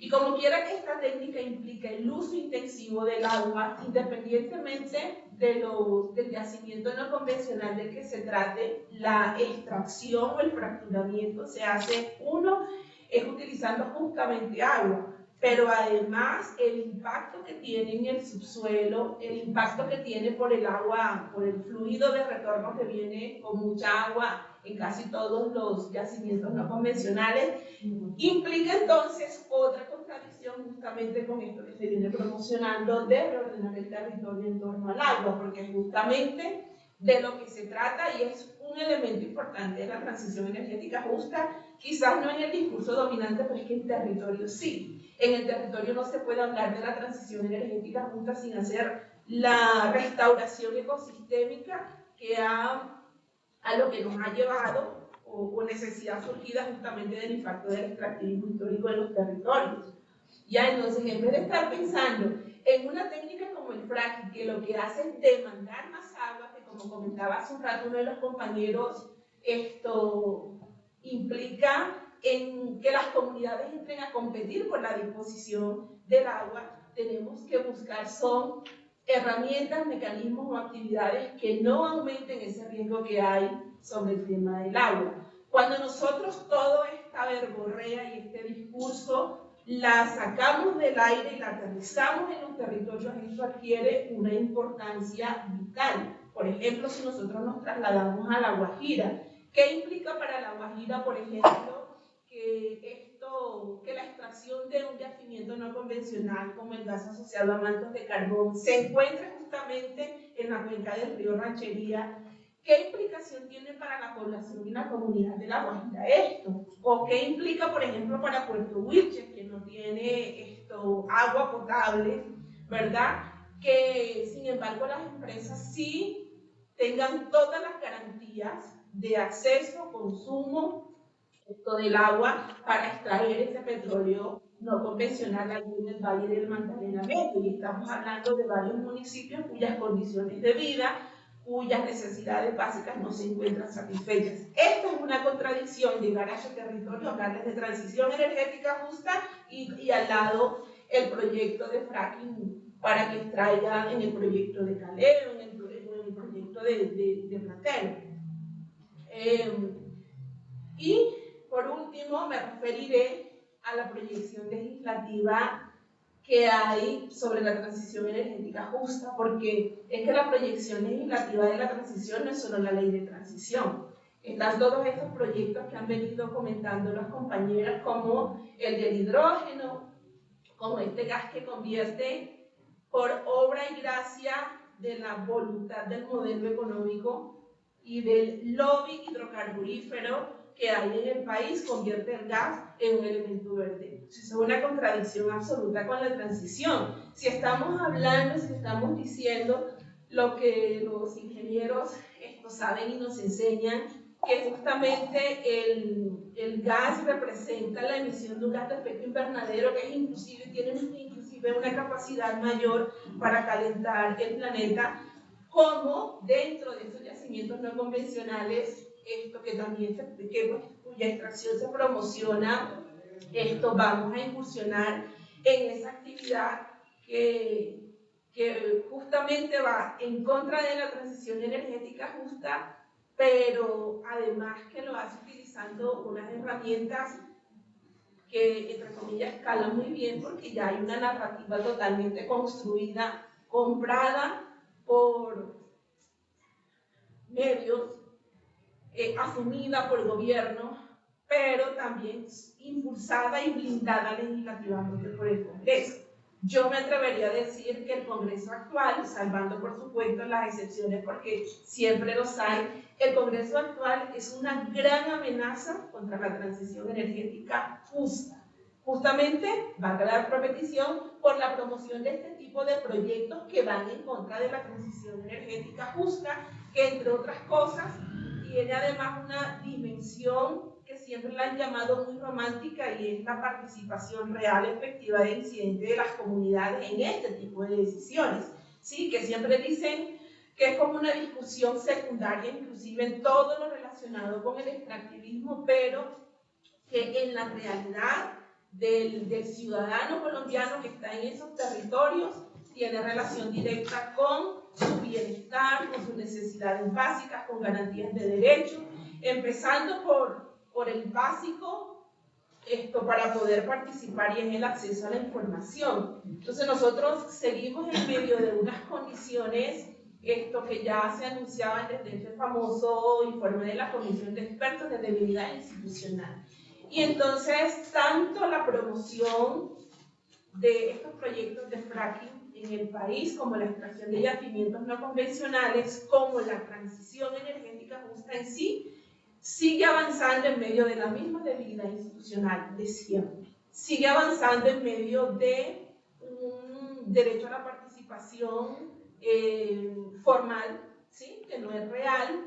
Las comunidades siguen estando sin unas herramientas efectivas para poder entrar, por ejemplo, a proporcionar, a promocionar cuál es la idea de transición que tienen las comunidades, que eso es algo que se está tratando de impulsar, ¿verdad? Estas apuestas que desde los territorios hay sobre la producción energética, sobre su distribución, sobre el mismo cambio de concepto de la energía más como un bien, porque no se ha visto como un bien, sino como un servicio, como un derecho, pues, que está en relación directa con la calidad de vida de las personas.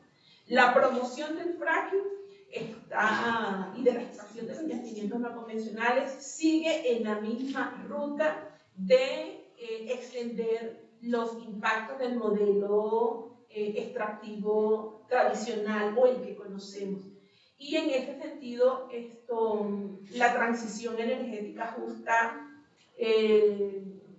pues sigue el mismo derrotero, los mismos pasos, y en este sentido, como en algunas discusiones desde territorio decimos, pues la transición va a pasar volando como esos jets que van muy altos, todo dejará la estela de humo, ¿verdad? Pero no aterrizará a los territorios. Eso representa no prohibir el proyecto de ley 413 de 2023, que está en un riesgo absoluto. A veces uno no sabe si porque los congresistas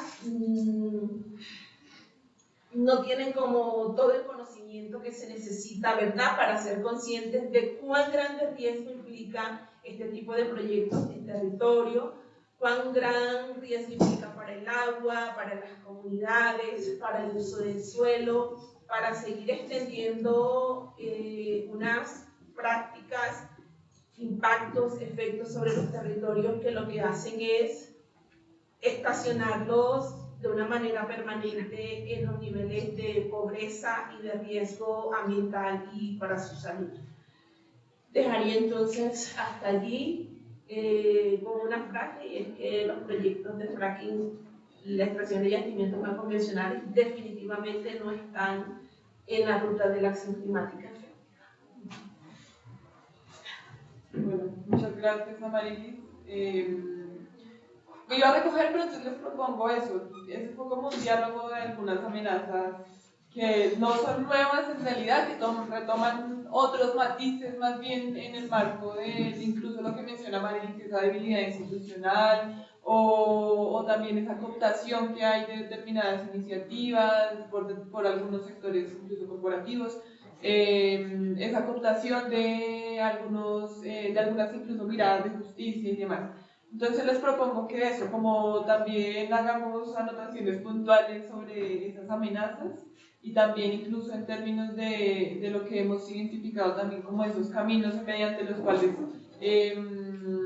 redirigimos en términos de la construcción de política pública. Bueno, Mariana hablaba también de eso, ese rol de la sociedad civil, pero precisamente cómo nos imaginamos ese rol también de cara a esas amenazas y a aterrizar esos proyectos que de alguna forma están viendo la justicia eso muy desde una perspectiva de pronto institucional que termina incluso vaciando el sentido mismo de esas perspectivas distintas de justicia, que no es solo una, y también es como lo aterrizamos más bien desde una perspectiva más acorde al sentido mismo de la justicia. Un pequeño complemento de la intervención de Ama, y es que, digamos, estamos en un escenario en términos de gobierno que es favorable pues, a la prohibición del fracking. Seguramente durante este gobierno no se hará fracking, pero nos queda pues si no hay un proyecto de ley que lo prohíba, fracking y yacimientos no convencionales, pues que en el próximo gobierno se pueda hacer. Y un pedacito bien interesante que nos vuelve a traer al tema de gas, que nos ha pasado en el proyecto de ley de fracking y yacimientos no convencionales, es que pues, hemos pasado por 2 debates, y la primera ruptura que se le hizo al proyecto de ley fue que se sacó el gas asociado a mantos de carbón.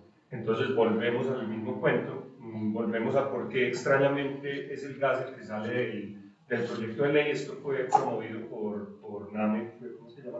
José David NAME y Didier Lobo, y ellos entonces lo sacan de allí, y si nos ponemos a ver la geografía de la distribución del gas asociado a mantos de carbón en Colombia, es una distribución amplia y precisamente allí se ve una perspectiva de negocio importante y sobre todo descentralizado y cercano a los más importantes centros de consumo. Entonces eso lo tenemos que hilar allí, y la realidad hoy pues, del proyecto de ley es que estamos en un tercer, pues esperamos un tercer debate que no se ha podido dar, y la perspectiva de votación es francamente adversa, y hay mucha probabilidad de que se nos hunda el camino.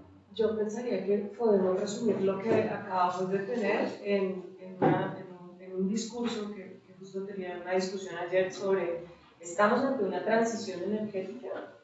¿Realmente estamos haciendo transición a algo? ¿O estamos ante una diversificación del extractivismo? Pues desde la Guajira, desde las eólicas pareciera, desde lo solar pareciera. O sea, no hemos tenido las reglas claras para realmente estar haciendo tránsito. Estamos diversificando un portafolio energético que ni siquiera es nuestro, es de empresas privadas. Yo quisiera adicionar frente a lo que menciona Joana. A mí me genera un poco de conflicto, puedo decirlo, un poco el tema de las renovables, en términos de, digamos, de lo que planteaban Andrés, Ama, de la necesidad de salir de los combustibles fósiles, incluido el gas. Y que efectivamente, digamos, no hemos llegado a esta crisis climática por nuestra responsabilidad, justamente, sin embargo, ponemos el cuerpo subglobal, podría decir. Sin embargo, con esta necesidad tan tangible, la pregunta es hacia dónde nos movemos. Y allí el discurso está hacia las energías renovables. Y muchas veces entonces cuando nos vamos hacia las energías renovables, el discurso del otro lado, desde los fósiles, es: no, pero como no somos responsables, no debemos asumir ningún cambio. Y entonces nos quedamos como allí atorados. Y la pregunta es, desde las energías renovables, entendiendo esta visión de los cómo se vuelven importantes, es de cómo poder hacer operativo que realmente hagamos el tránsito, porque definitivamente tenemos que cubrir una demanda energética, ¿no?, a nivel nacional. Y si le estamos apostando a irnos de los combustibles fósiles, por el momento las renovables es la perspectiva que se está colocando sobre la mesa. Seguramente, bueno, parques eólicos y parques solares a gran escala pueden no ser la mejor vía, ¿no? Otras vías como la democratización energética pero digamos técnicamente posiblemente nos toca diversificar porque no será suficiente para cubrir la demanda. Entonces en los cómo, para atravesar este tema de la justicia desde la perspectiva territorial, ¿cuáles son esos caminos? Porque creo que se puede volver una amenaza el quedarnos un poco en el no nos corresponde una responsabilidad y nos quedamos atorados entonces en combustibles fósiles y en la misma narrativa que estas compañías todo el tiempo nos están allí, ¿no? Como colocando sobre la mesa. Pues lo que sucede es que algo que siempre hemos dicho es que para hablar de transición energética justa hay que salirse del sector energético.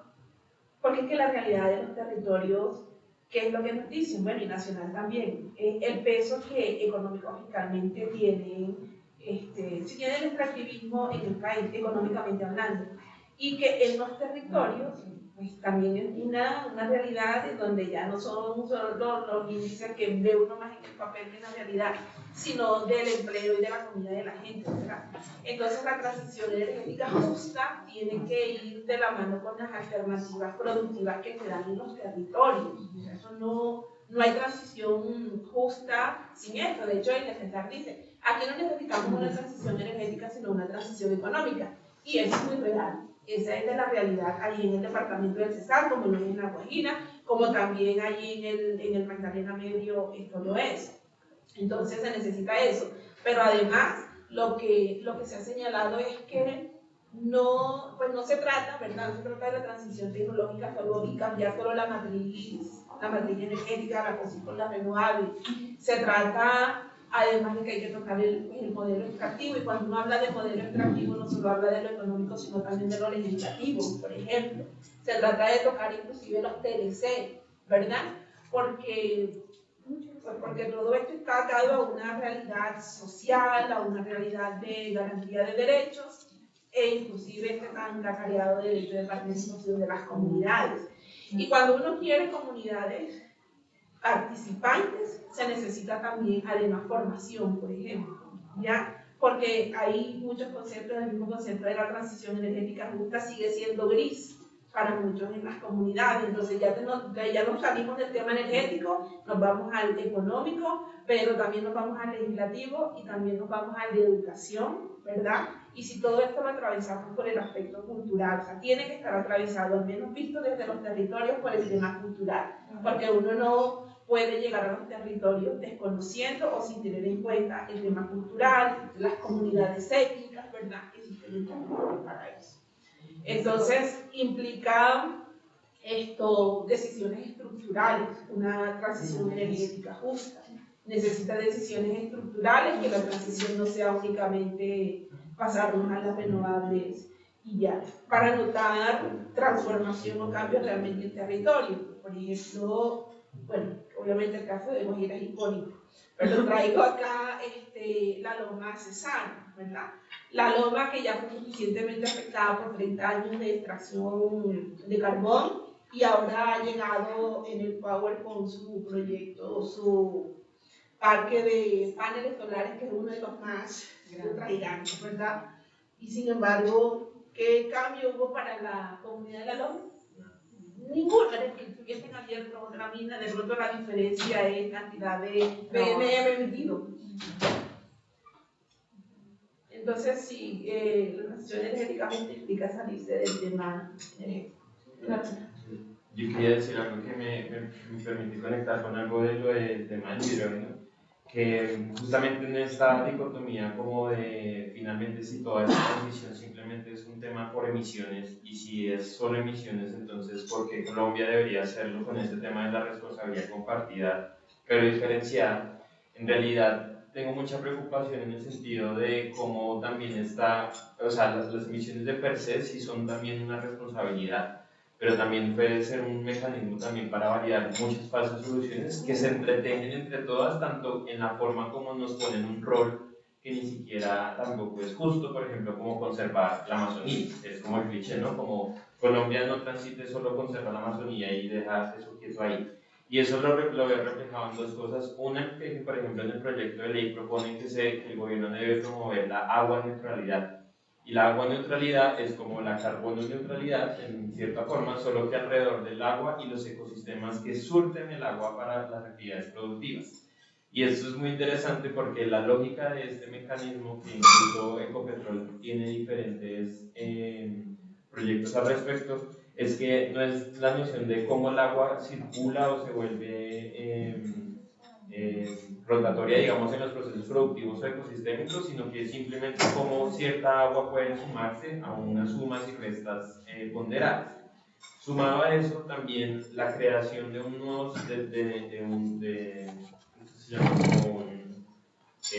una especie, no es un estándar, pero sí es un mecanismo para poder comprar hidrógeno limpio de cierta forma.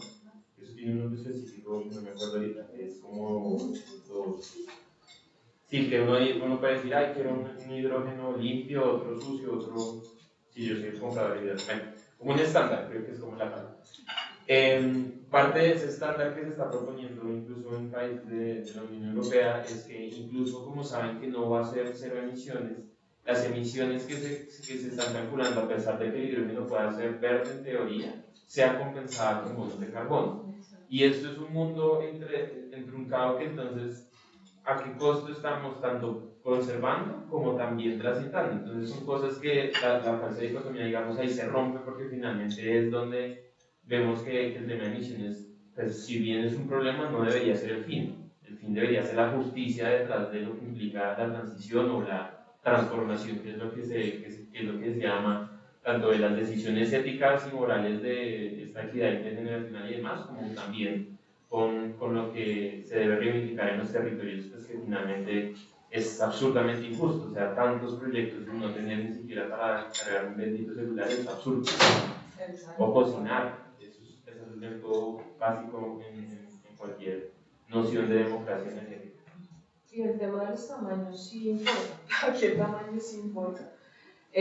Una cosa es tener un solo parque, digamos que de un nivel asociativo, que las comunidades realmente sean beneficiadas por él, sean la figura de socios, que es lo que se ha propuesto. Y otra cosa es que lo llenemos de 57 parques, el mar, el todo, las líneas de transmisión, entonces la fauna, la biflora, todo lo que se va a ver afectado. Pues, hay un tema también dimensional.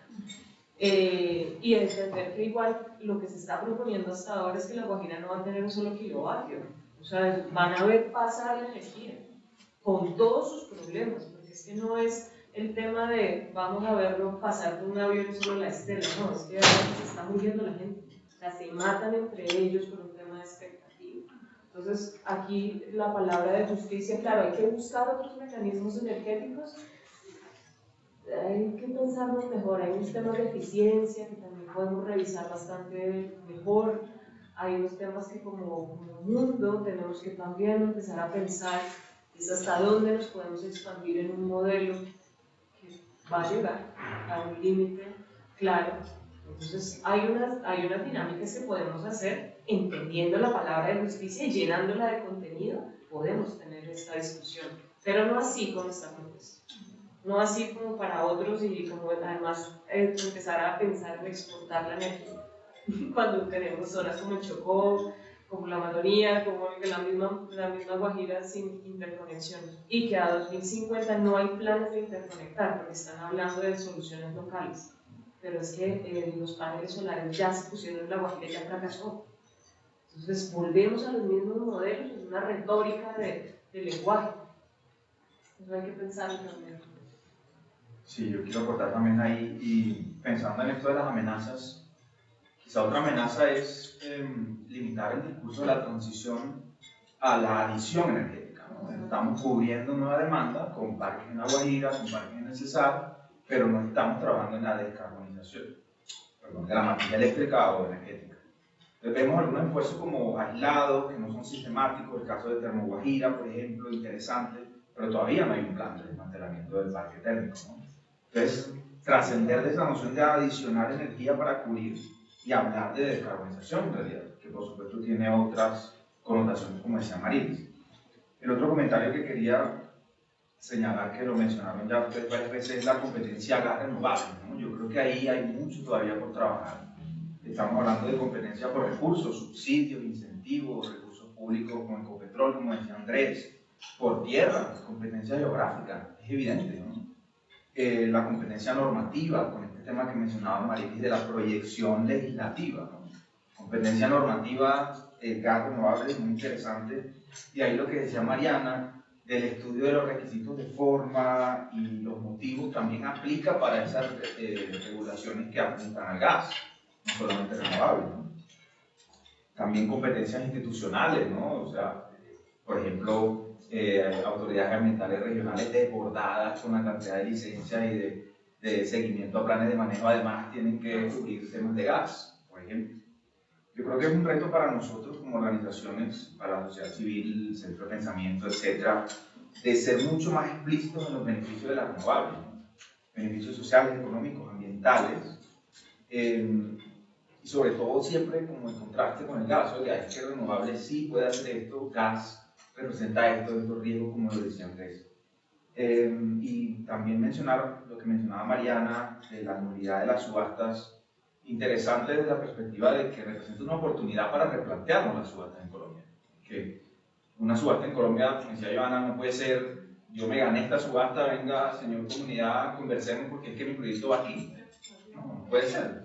También pensar en criterios de elegibilidad para los ganadores, no solamente descubrir precio, ¿no? El que fuerte más barato, ese se lo doy. No venga, ¿qué requisito de contenido local está usted aplicando? Empleo, ¿no? Beneficios locales, etc. Entonces, bueno, no sé, varias reflexiones sobre lo que mencionaron y agradecerles a los ponentes por el tiempo y por preparar las presentaciones. Muy interesante y deja muchas preocupaciones. Yo creía, hay una herramienta de la economía ecológica o ecología económica, no me acuerdo, pero es el tema de incorporar al costo de producción de cualquier elemento con los pasivos, ¿ya?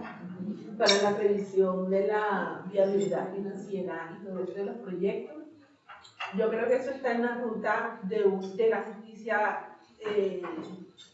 pues dentro de la transición, porque eso le bajaría el enfoque que tiene el modelo extractivo con el tema de la utilidad. Bueno, seguiría siendo la utilidad, pero sí, pero tienen un elemento más ahí que le encarece el producto en el ejercicio financiero, como a ellos les interesa mucho.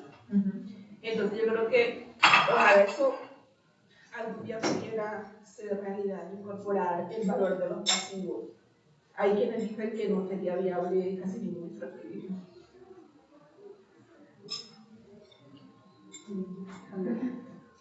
Otro pedacito ampliando lo que estaba diciendo José y juntándolo con lo de yo, es que estamos sí presenciando un aumento de la oferta eléctrica. Eso que decía sobre la no intención de descarbonizar el fragmento fósil que hay en la generación eléctrica. Se está aumentando esa oferta eléctrica. Y cómo entonces está también un rol fundamental de pensarnos para pensarnos esa transición desde las organizaciones en algo que insistimos mucho desde Sensat en esta visibilización de nuestras relaciones con la energía, porque entonces vamos a entender cómo de alguna manera a partir de la diversidad energética sí pudiéramos cubrir unas necesidades en diferentes territorios que nos llegaran a hacer la base de los proyectos de vida. O sea, el entender la energía no como, que es tan trillado, pues, pero no como una mercancía, sino como un bien común, podemos empezar a plantear otras posibilidades. Hoy estamos en un escenario en el que, desde lo práctico, en Colombia se depende alrededor del 60% de las exportaciones de petróleo. ¿Se acuerdan de ese dato que ponía de la Agencia Internacional de Energía? Que ya estamos hablando de reducciones que se avisoran casi en un 30% de la demanda tan solo que a 2030. Entonces, ¿cómo es, además de todo lo que tenemos que hablar aquí, una responsabilidad económica esa salida de los combustibles fósiles, y que hemos insistido en que es una salida gradual, en que es una salida en la que el petróleo y el gas no se acaban de un día para otro, sino que eso se tiene que hacer con una gradualidad que implique el posicionamiento y la construcción de nuevos campos productivos dentro del país que puedan hacer ese reemplazo en la misma lógica. Y muy importante, algo que en lo que me parece que debemos hacer mayor énfasis y un trabajo importante desde el Consejo sería esto de las propuestas actuales del cambio de la deuda ecológica que termine siendo compensada pues, por esta deuda que hay hoy externa. Cómo elementos como esos le pueden dar una inyección económica, porque es evidente que en términos económicos hay unas posibilidades de grandes desajustes a partir de lo que es este escenario que se avisora, incluso pensándolo más allá de si queremos o no salir de los combustibles fósiles, en que eso se concreta y el golpe para una Colombia que no esté preparada es total. Entonces, como trabajar también sobre esos elementos aquí en concreto, en conjunto y también en el Consejo, por lo importante que es digamos, ampliar esos espacios de análisis pues, en ese sentido.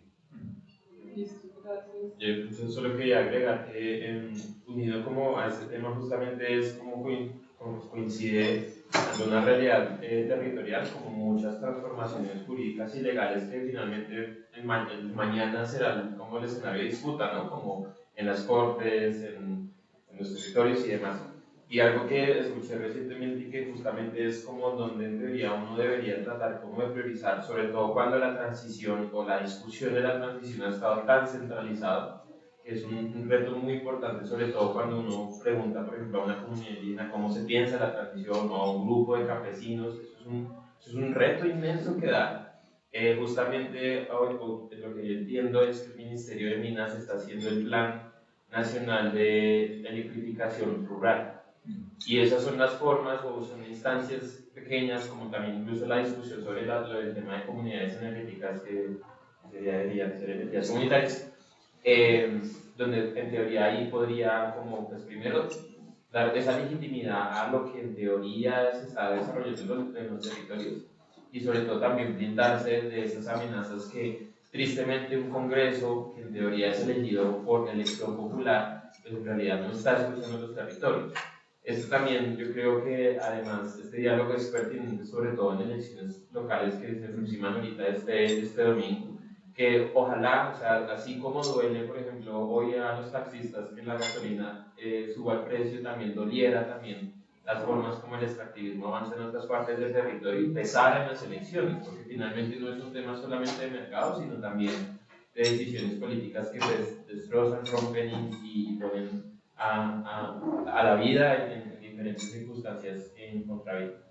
Entonces, sí, quería compartir eso, pues, tanto lo del Plan Nacional de Electrificación Rural, que tiene un reto importante, sobre todo de cara, por ejemplo, al tema del acuerdo de paz, cómo aterriza y cómo se prioriza, sobre todo en territorios federales. Y segundo, pues, este tema de las elecciones, que, bueno, también parte del ejercicio y creo que parte del consejo y quienes estamos acá es justamente también acercarnos a esos actores que también se lo están pensando, pero quizás no hay esos diálogos suficientes para elevarlo como se piensan las transiciones.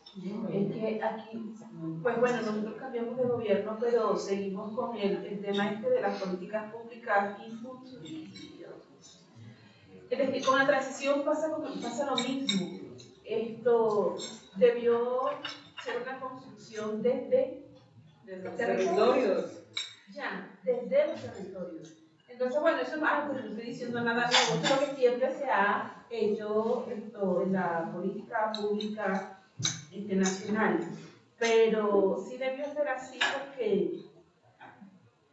porque es desde los territorios desde donde se marca no solo el concepto de transición, sino como cuáles son las necesidades que están atadas allí y que son una amenaza para la transición en el territorio. Ya. Yo, hace como 2 semanas, hablando con estas compañeras de Putumayo, ellas decían, estábamos hablando sobre la transición, algo que piensas de la transición, tú que piensas de la transición, y ellas lo que decían es, ojalá no llegue la transición nunca a mi territorio. ¿por qué? O sea, ¿por qué una mujer de un territorio ve la transición como absolutamente negativa cuando la transición es lo que se supone que nos va a ayudar a no permitir seguir calentando el planeta? Claro, porque había llegado la empresa de cobre y el discurso de la llegada de la empresa es somos la transición. Ya. Y entonces, para ellos la transición, ¿qué es entonces? Es que antes tenían, o bueno, siguen teniendo la extracción de petróleo aquí abajo y el cobre o la empresa de cobre va a subir más allá donde nace su agua, justamente a aumentar los impactos que el extractivismo ha tenido en el territorio. Y ese es el concepto de transición que hay donde ha llegado. Porque allá no ha ido gobierno a decir qué es transición, ni qué viene de dónde, ni por qué se quiere, no. Para ellos lo único que conocen de transición, o al menos así llegó inicialmente, es que la transición era pasar de petróleo a cobre. Ese es el concepto de ellos. Y ellos son conscientes, porque son defensores de su territorio, que les van a acabar el agua. Y entonces lo mismo que es la transición, inclusive va a ser peor que el petróleo.